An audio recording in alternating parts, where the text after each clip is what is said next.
In the shining heart of Lagos, under golden lights and chandeliers that could buy her a year's rent, Amara stood quietly at the back of the ballroom, trying to disappear. Her heart beat so fast it almost drowned out the soft wedding music. In front of her stood Tund, her ex, the man who once told her she was too ordinary to ever stand beside him. Now he was the groom, about to marry a rich politician's daughter. The crowd sparkled with money and perfume, everyone whispering about how Tund had chosen power over love. Amara wasn't supposed to be there. She had only come because her best friend worked in the catering team and begged for help.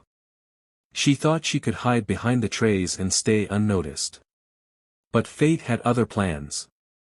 As she lifted her eyes, she saw him, and he saw her. For a second, everything stopped.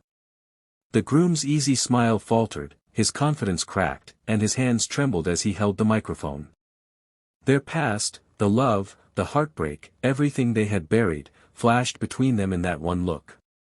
The hall was full of laughter and music, but to them, it was silent. Amara felt her throat tighten. She wanted to look away, to run, but she couldn't move. And for the first time since she had known him, the man who had everything looked completely lost.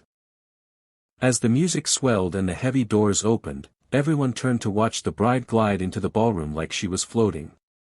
Her gown shimmered under the chandeliers, her smile bright and confident. Cameras flashed, guests whispered, and the air was filled with the sweet scent of roses and money. But at the back of the room, Amara stood frozen, her eyes locked on Tund. He looked perfect in his tailored suit, standing tall beside his bride. Yet when his gaze found Amara again, something shifted in his face. It was quick, a flicker of confusion, of regret, of something raw that cracked through the perfect mask he always wore. Tund's lips parted like he wanted to say something, but the music drowned it out. The priest began the vows, and all eyes were on him. "Do you, Tund, take," he paused, his voice shaking slightly. A soft chuckle ran through the audience. Everyone thought he was nervous, the usual groom's jitters. But Amara knew better. She knew that tremble. It wasn't fear of marriage, it was the fear of facing truth. This was the same man who once told her that love couldn't pay bills, the man who laughed when she said she believed in simple happiness. He had left her behind for a woman whose father could buy him everything he wanted, status, deals, power. And now, here he was, standing under glittering lights, surrounded by everything he thought mattered, but unable to speak his vows. Amara's heart pounded. She wanted to look away, to hide, but she couldn't. His eyes were searching for her again, desperate and restless. For a moment, she saw the man she used to love, not the cold CEO who chose wealth, but the boy who once held her hand on rainy days, who dreamed of success but still smiled like life was simple. That boy was buried deep inside him, but in that instant, she saw him again.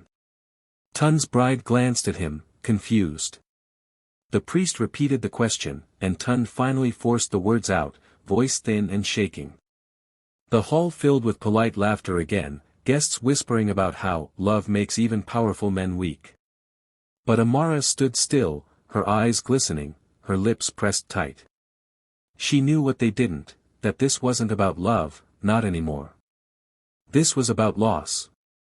About a man realizing too late that money could never buy peace. The music resumed, and the crowd clapped, cheering for the perfect couple. But in that golden room, surrounded by fake smiles and champagne, Tund's eyes found Amara one last time. And in that silent stare, the man who once ruled boardrooms and broke hearts looked like a man who had finally met something stronger than pride, guilt. For the first time, Amara didn't feel small under his gaze.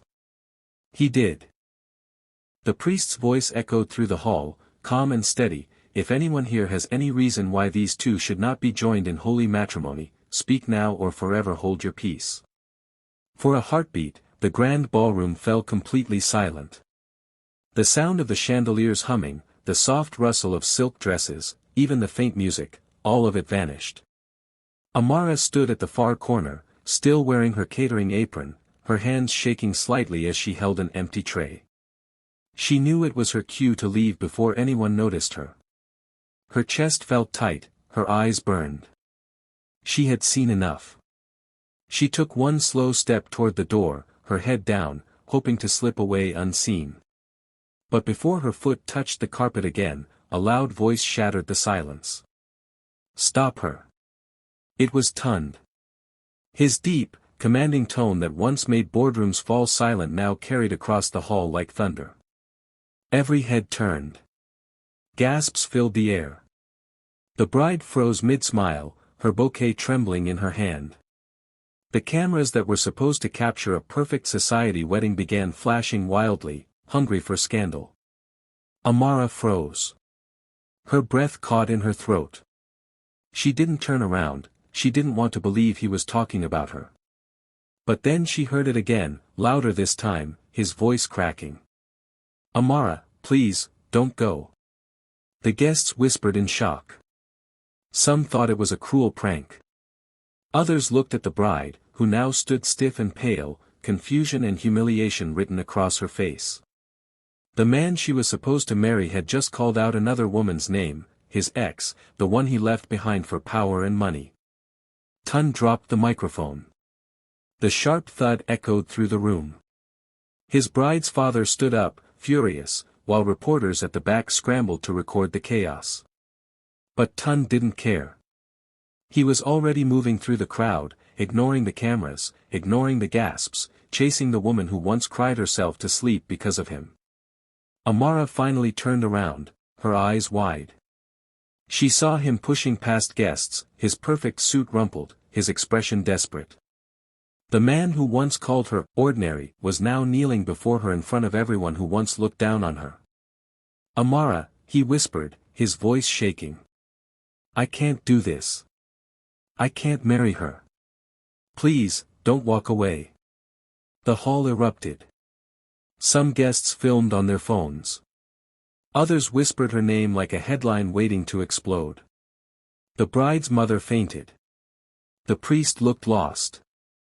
And Amara, she just stood there, tears stinging her eyes, torn between shock and disbelief. She didn't say a word. She simply turned and walked out, her catering shoes squeaking softly against the marble floor. Behind her, chaos unfolded.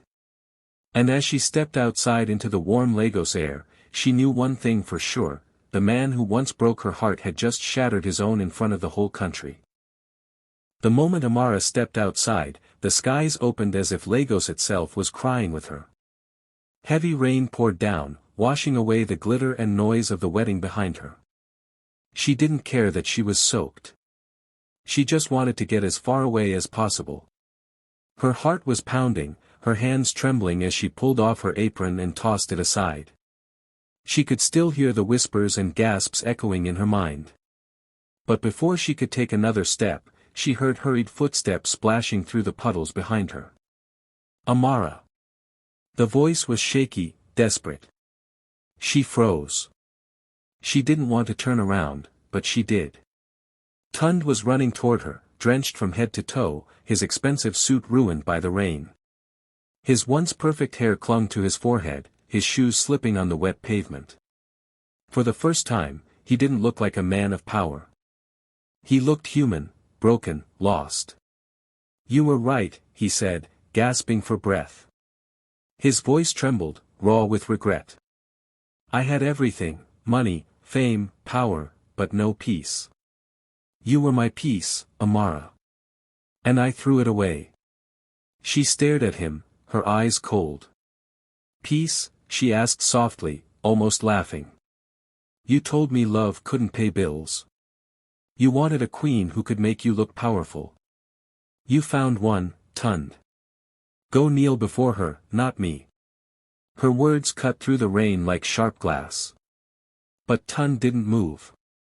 His lips quivered, and then, with shaking hands, he reached into his pocket. He pulled out a soaked envelope and dropped it at her feet. It landed in a puddle with a soft splash. "I don't expect you to forgive me," he said quietly.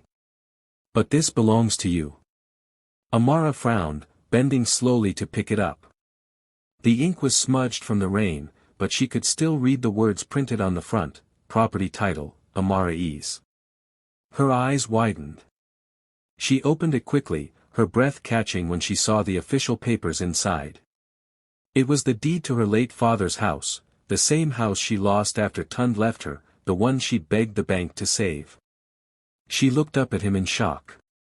How did you? He swallowed hard. I bought it back months ago, he said softly. I didn't know how to give it to you. I thought this wedding would make me forget, but it only reminded me of everything I destroyed. The rain fell harder, blurring her vision. For a moment, she couldn't tell if the water on her face was rain or tears. Tund took a slow step closer. I don't want your pity, he whispered. I just needed you to know that I finally understand what love costs. Amara stared at him for a long time, her heart twisting. Then she turned away, clutching the envelope to her chest. Too late, Tund, she whispered. And as she walked into the storm, he sank to his knees in the rain, watching the only woman he ever truly loved disappear into the night. By the next morning, Lagos was on fire with gossip. Everyone, from business executives to street vendors, was talking about one thing, the wedding that never happened. Videos of Tund shouting Amara's name had gone viral overnight. Hashtags trended on social media, and news stations replayed the scene again and again. The once untouchable CEO was suddenly the country's biggest scandal. Headlines screamed, the billionaire who chose love over power, while others mocked him for throwing away everything at the altar. By noon, his company's stock began to crash. Investors panicked, board members called emergency meetings, and the empire he had built with pride started to crumble faster than anyone thought possible. His business partners distanced themselves. Contracts were cancelled. The same people who once begged for his attention now refused to answer his calls. The board accused him of being unstable, saying his emotional breakdown had damaged the company's reputation. Within 48 hours, Tund was forced to resign as chairman. Security escorted him out of the building he once owned. The cameras outside flashed like lightning, reporters shouting his name as he walked away with nothing but a briefcase and a broken look on his face. Meanwhile, Amara became the unexpected center of attention. The same tabloids that once mocked her as the ordinary girl who wasn't enough now called her the mystery woman who brought a billionaire to his knees. People romanticized the story. Some called it karma. Others called it poetic justice. But Amara stayed quiet. She didn't post, didn't explain, didn't try to clear her name. She just went back to work, trying to rebuild her simple life. Tund, however, couldn't escape the noise. Every headline was a reminder of how far he had fallen. His friends stopped visiting. The mansion he lived in felt colder each day. When he turned on the news, he saw his own face surrounded by words like humiliation, collapse, and betrayal. For years, he had believed that money could fix anything, that power could silence guilt. But now, all he had built meant nothing. The board had stripped him of his title, the wedding had ruined his public image, and the one woman who truly cared for him was gone. He spent nights staring at the city skyline from his empty balcony, the lights of Lagos twinkling far below. He thought about Amara, how she used to bring him food when he worked late, how she used to believe in him before he became obsessed with status. The silence around him was deafening. No assistants, no calls, no meetings. Just regret. The man who once ruled the city now had no one. Not even himself. For the first time, Tund understood what it meant to lose everything, not just his wealth or power, but the one thing money could never buy back, peace. And in that lonely silence, he realized that the empire he lost wasn't just his company, it was his own heart. Weeks passed after the scandal that shook Lagos. The world had moved on to new gossip, new headlines, but for Amara, the memory of that chaotic wedding still lingered. She tried to forget him, tried to live quietly again. One afternoon, while visiting Ibadan to help her aunt with her small shop, she stopped by a roadside cafe to rest. The place was simple, plastic chairs, peeling paint, the smell of fried plantain in the air. She ordered a bottle of water and sat down, enjoying the calm. Then she saw him. Tund. He was sitting alone at a corner table, wearing plain clothes and dusty slippers. There was no driver, no bodyguard, no flashing cameras. Just him, hunched over a cup of cheap coffee. He looked nothing like the man she once knew. His hair had grown rough, his eyes carried deep shadows, and his shoulders no longer straightened with pride. For a moment, Amara thought she was seeing things. But when he looked up and their eyes met, she knew it was real. He stood slowly, almost shyly, and walked toward her. "Amara," he said quietly, his voice low and tired. "I didn't think I'd ever see you again." She didn't reply. She just watched him. He sat down across from her, his hands trembling slightly. "I sold everything," he whispered. "The cars, the house, the suits. Everything that reminded me of greed. I had to lose it all to understand what mattered." His voice broke a little. "I want to start again, even if I have to beg on my knees." Amara looked at him carefully. The arrogance that once made her feel small was gone. His eyes no longer held that sharpness of power, they were soft now, humble, filled with something she had never seen in him before, honesty. Still, she couldn't let herself melt. Too many scars still lived inside her. "If you're looking for pity," she said coldly, "you won't find it here." He nodded slowly, as if he expected that. For a moment, neither of them spoke. The sound of passing cars and the chatter of people around them filled the silence. Then, just as she stood to leave, Tund reached into his pocket and pulled out a small, crumpled piece of paper. "Before you go," he said, holding it out with shaking hands, "please read this." Amara hesitated, then took it. The paper was worn and stained, but she could still read the heading, "Resignation Letter." It was signed by him, the same date as their wedding day. Her heart tightened as she realized what it meant. He had walked away from his empire the very same day he walked out on his wedding. "I didn't want power anymore," he said softly. "I just wanted peace, even if I never earn yours again." Amara said nothing. She looked at him one last time, then turned away, leaving him with nothing but the sound of her footsteps, and the truth he had finally learned too late. Tund didn't chase her this time. When Amara walked away from that roadside cafe, he didn't run after her or try to explain himself. He just sat there quietly, watching her fade into the crowd until she was gone. For the first time in his life, he understood what it meant to let go. The old Tund would have tried to win her back with grand gestures or money, but that man no longer existed. The powerful CEO who once ruled skyscrapers had finally learned humility. Weeks passed, and Lagos forgot him completely. No headlines, no meetings, no fame. But somewhere in the quiet town of Nsukka, something new was being built. Using what little was left of his fortune, Tund began construction on a small community school. The villagers were shocked to see a man like him working with his hands, covered in sweat and dirt. He refused to hire contractors or guards. He mixed cement, carried bricks, and ate with the workers. When they asked him why, he simply said, "Because every child deserves a place to dream, even if I failed to dream the right way." When the school finally opened, he named it Hope Foundation.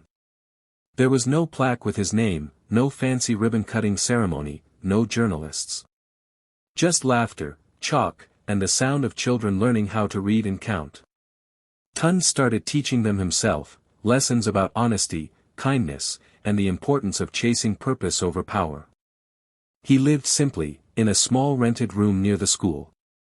Every morning, he would arrive early to sweep the compound before the children came. Amara heard about it months later from a friend who visited her village. At first, she didn't believe it. The man who once measured life by bank accounts and status couldn't possibly be teaching children in a dusty classroom. Curiosity got the better of her. One morning, she went quietly to the school, wearing a scarf to hide her face. She stood by the gate and watched from a distance.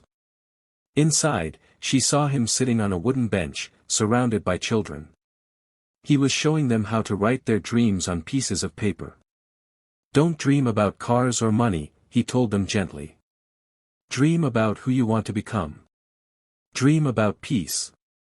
His voice was soft, and the children listened with wide eyes. Amara felt something stir deep in her chest. She saw no pride in his face, no trace of the man who once belittled her for being ordinary. Instead, there was warmth, pure, quiet warmth.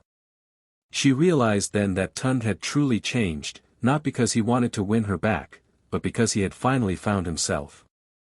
As she stood there, the wind carrying the sound of children's laughter, a small tear slipped down her cheek.